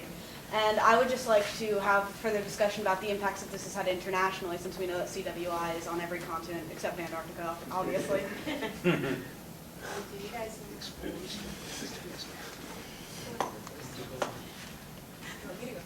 Okay. I really agree with the brother over there that we absolutely need to take this international, because the working class is international, and capital is going to move around and try to exploit the cheapest labor possible. So it's incredibly important that we spread that, and also spread the idea that it's important to have solidarity with the international working class, that it's not in our narrow interests in being nationalistic, that the American class is worth so much and we have to fight for that. No, all workers that are working should not be living in poverty. They have a right to a dignified life. Whether you're working in the United States or you're working in Bangladesh, I mean, absolutely, I agree with you. On how we can do that, that's going to require a longer discussion. And it sort of gets to the question of, whether or not, a ban on increasing the minimum wage at the state level is insurmountable. Whether something is insurmountable, to me, really depends on the balance of forces between capitalism, capital, or capitalists, and workers, right? And whether we have enough forces to really get over that barrier. And when you think of something like gay rights and gay marriage and how quickly, that has moved in the direction of just completely overturning the ban on gay marriage, at state levels and then completely at the federal level, and now all the states are just, falling in line. That being a result of the movement and changing the minds of working people shows that it's not that there's a law in place and all of a sudden we can't do anything about it. It really has to do with the balance of forces and what we can do to change the balance of forces. On the issues of, what else can we organize people around? I think one of the biggest issues for working people is social services being cut, social services not having enough. Income inequality, I think, is the dominant theme, but one of the other things that's related to it is transit being cut, healthcare being cut, education being underfunded. All of these things are happening because we're at a historic low with taxing corporations, taxing businesses, taxing wealthy people. And one of the things that has really resonated in Seattle with the election campaigns we've talked about is taxing the rich. I mean, in Washington State, we have the most regressive taxation in the entire country, and the state is run by the Democrats. I really agree with what Arun was saying, that the Democrats doing these things, I mean, they can get away with a lot more evil when they're the ones that are controlling it, because liberals tend to just be quiet when the Democrats are doing things. So taxing the rich is one thing that I think a lot of people would really get behind. Whether you can build a movement around taxing the rich, I don't know. I think a bread and butter issue like, income inequality and fighting for a gain for yourself, a tangible gain, is something that really inspires people. We saw that. I mean, on the issue of I'm just going to say one thing about what the brother said there, about socialist alternative being reformist and defeatist. It's crazy to me that somebody would say this is defeatist when we just won a historic victory. So with all due respect, everything you just said was ridiculous. And I don't even have the time to address it. But I'm going to leave to Jesse and Arun to sort of touch on the issue around the unions and around the political establishment in New York and whether or not they're open to this type of thing. Because Jesse's from New York and I think knows a little bit more about it. I would say that I don't think so. I think what made the political establishment open to what happened in Seattle was that we had a socialist city council member that was boldly championing it. And you saw that during the election campaign when in May when the first strikes happened and she was there on the picket lines and no other candidate was there, no matter how progressive they might seem. And they're all, they all have this thin veneer of progressivism that they support all these issues, right? But are they going to fight for them? No. You need somebody fighting for those things. And so, Bill de Blasio says he's progressive, but if you look at what's happening, look at who inaugurated him. We need to be honest about ourselves about what they look like on the outside, but what are they really willing to fight for? Teacher's contract. What's that? Teacher's contract. Yeah, I mean, 200 new charter schools. there's a lot that could be said about that. On the issue of getting rid of the training wages and really fighting to close the loopholes, I would just say that we are continuing to work with labor. They're really pissed off about the question of franchises potentially being allowed to be small businesses, and it's just sort of raising all these alarm bells like, shit, socialist alternative and 15 now we're right, business is fighting until the end. Why did we stop fighting? We've engaged with them to try to really pressure on Monday. On Monday, we can amend what they won on Thursday. And we're going to fight to see if we can get rid of that 4-month delay from January to April. We're going to fight to see if we can get rid of those training wages. Some of those votes were really close, and there were city council members that were missing that hopefully can respond to the pressure that we can come to bring if we can unite labor and 15 now to really fight for those things. And it looks like we can, but I'm not there right now. So we'll have to see what happens when we get back. But we are going to continue to fight, absolutely, until the very end. And the last thing that I would say is, a lot of people are saying, and it's confusing, I think, to some people, why are we claiming this a victory? We've said since the beginning, 15 now, we want 15 now, all workers need 15 now. And I agree with what Arun was saying, just being flexible and understanding that you need to respond to where people are, what is possible to win on the balance of forces that we have currently. And I think that it's really important that we claim this victory, not because it is a victory, it's a tangible gain, but also it's important for the lesson to really be spread and broadcast as widely as possible. What is going to be written in history about how this was won? Because on May 1st, when the proposal first came out and all the articles came out, immediately the bourgeois press was trying to say it was really skillful negotiations. I mean, David Rolfe got a phone call from a certain mayor in an East Coast city that's looking to bring this here. Yeah, like implanting David Rolfe to New York City is somehow going to bring this here. That's just nuts. But that's the type of lesson that's being broadcast out there. So it's incredibly important that we involved in the movement, socialists that understand it's necessary to build these movements, to build the power of the working class, say no. This victory is a result of the movement, and we need to take this as a step, as a basis of moving on and fighting for more. And that's why we immediately were like, yes, this is a victory. It's a tangible victory, of course, but also we want that broadcast. And if you look at the media coverage, the day of that vote, everybody was there. What does Sawant think of this? And what she said is what's being broadcast. That this isn't exactly what we wanted. It has loopholes. We're going to fight till the very end. But in general, we see it as a major victory and a testament to the power of movements. And we want everybody to understand that if you want to fight for more, get involved in this type of effort. Get involved in building movements. Sure. As mentioned, ballot initiatives aren't actually very favorable terrain for winning gains for working people. I think that's true, and also I think elections and elected office are not favorable terrain for socialists and for fighting for workers' interests. I think these bodies and institutions were set up by the capitalist class in the interest of ruling and maintaining their system of exploitation.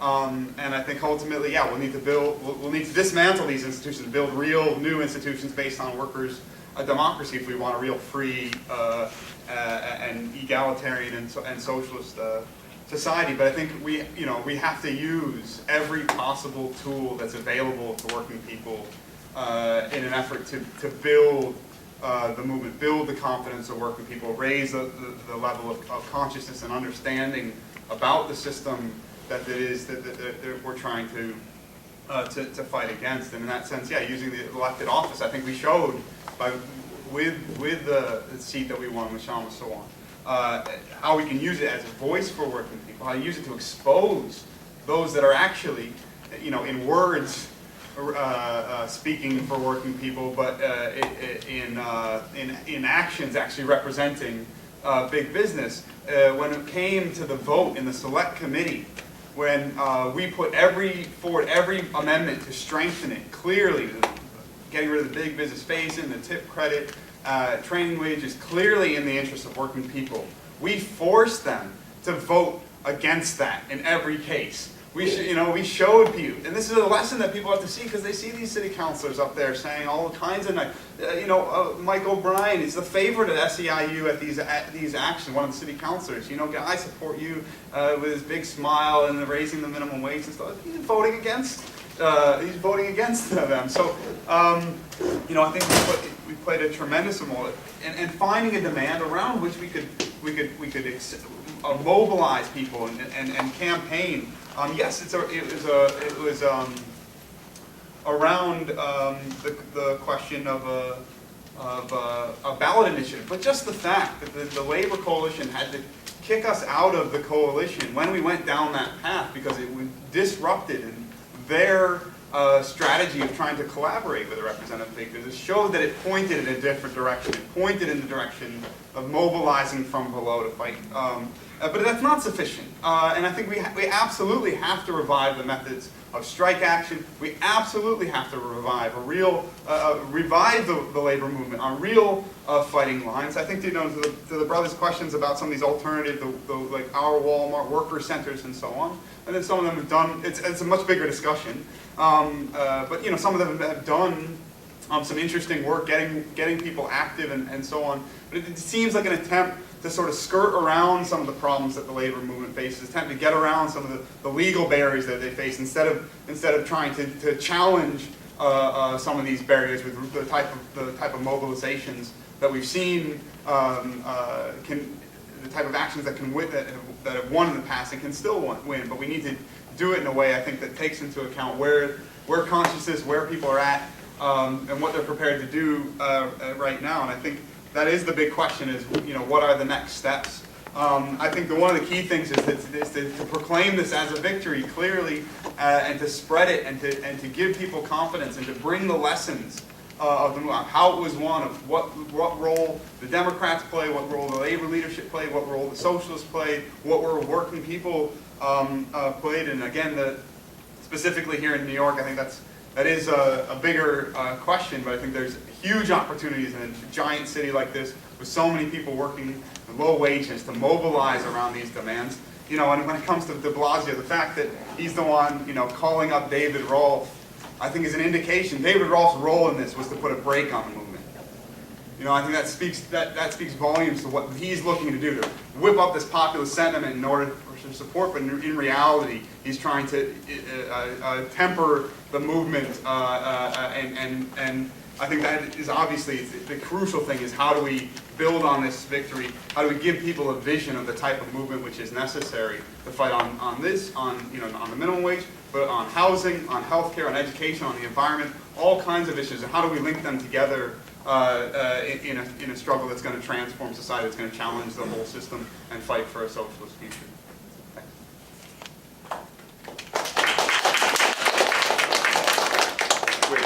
About the de Blasio point, though, I feel like half of your question was more like, are you guys planning on running a socialist it wasn't so much whether in the New York election or not, just within the amongst the candidates that were running, the sense is that he was the most left within the Democratic Party, I think. But he tapped into something in the electorate, so maybe the electorate is that kind of didn't exist, I think, a long time ago. John Liu was. Clearly, many people in labor supported and especially rank and file activists and people who are really familiar with New York politics supported John Liu over de Blasio. There was a good bit of distrust of de Blasio among those who are kind of heavily into New York politics from the left, that he was just trying to pick up the banner, of the income inequality and all those issues. So I'm just going to address a few of the things that have been said. So just in terms of the fast food strikes, I think Jane McAlevey, who she recently wrote a book, Raising Hell, Raising Expectations. It's about her time in the labor movement. She was in SEIU, and she has I think a very accurate, escaping critique of what's going on. It's just like, look, these are not strikes. Strikes are about stopping production in the workplace, and that's not going on with these fast food workers. The SEIU report, one report already came out. You can look up these forms called L2 forms that they're required to file with the Labor Department where they're spending their money. And they poured at least $9.3 million into the fast food organizing last year. And yet the number of shops that have actually been closed during these strikes, you could count on one hand, and it was usually just a shift at most. So these are not strikes. The point of strike is crippling production. The power of labor is the power to withdraw its labor. And this is really, it's a march on the median. Again, I'm all for the $15 an hour and union representation, but there's high turnover in these campaigns among workers, among organizers. The workers have zero input, except in a few limited instances, such as Chicago, where they've been able to agitate for more kind of shop floor control of the campaign. But I just recommend you take a look at that in these Times piece. I spent 6 months working on it and interviewed 40 different people involved in the campaign to really get at what's going on within this campaign. And what they're just trying to hope to do at this point is to bring McDonald's to the table. And in terms of the May 15th thing, it's like, look, I was told about that in November of last year, right? And I'll tell you right now, there's going to be another SEIU action in August. And it's all part of a public relations strategy that they're doing in concert with Berlin Rosen. I'll give you some stuff I haven't even written about. I have a document from Berlin Rosen called Strike in a Box, which is basically how to franchise strikes out to various cities. So, this is very much a sophisticated public relations campaign. Someone was telling me that essentially SEIU is paying off academics to support the campaign. They're taking them on junkets and, lavishing attention on them. So, it's a very sophisticated PR campaign. And, we should certainly be supporting fast food workers, but we also have to have a realistic assessment of what is actually going on. Quickly, in terms of what the brother from Texas was saying about states cannot outlaw collective bargaining for private sector workers. That's federal law. What they can do is outlaw it for public sector workers, and there's only 5 states, to my knowledge, where that exists. It's Texas is one. That's like North Carolina, South Carolina, Virginia, right, and Wisconsin now. But they can't do it for private sector workers. Now there are a lot that have, of course, right to work laws about half the states, and that's different. That's about collecting union dues. So the terrain is difficult. But in terms of stuff like coalition of monopoly workers, like I agree with Steve Early, who's one of the best labor reporters on this. It's like, look, these worker centers, they're doing good work, but if we had a labor movement worth its salt, we wouldn't need these worker centers. And what they're doing, they have a very specific legal role that they play, where they're trying to organize workers around like issues of workplace theft. So they can't actually be representing the workers. So by their nature, they have to build worker leadership. But once those workers leave that workplace, then that organization is lost. So the worker-centered model is very limited and problematic in terms of what it can achieve. And I think really the much bigger issue is this is why we do need a multi-pronged strategy. We do need those groups like Solidarity, like ISO, who are you know, and other socialist, anarchist, communists who are going into force, organized force within the union movements, and really trying to organize them and radicalize them. You know, I think what Socialist Alternative is, it's kind of raising the question, is now an electoral strategy. Can that be part of the significant part of the overall class-based strategy going forward? Thank you. He just told me we're going over. But I don't think there's anything here. Is there? No, it's over. Just the plenary session. Yeah. But following up, okay, so there's a lot of temp work, a huge amount of temp work. Should we continue the discussion informally after this and just wrap it up? Welcome to the plenary session.